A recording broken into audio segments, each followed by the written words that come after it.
โอ้ยบุญเอ๋ยบุญพลาล้นประสาสนน้องทั้งพี่นี่แหละนางเมื่อวันนี้อย่าลืมอีกเดือนสี่มหาชาติเพิ่นว่าไว้พลาใดกว่าสิ่งใดนวลในโอ้ยน้อง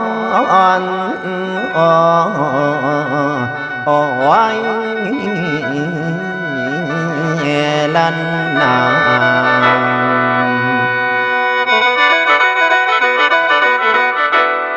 เมื่อบัดนี้ฟังอีกก่อนเด้อพี่น้องมหาชาติสาดกคุณแล้วยกเอาต้นสำคัญทศพรไว้กันตนมีคาถาอยู่19 พระคาถา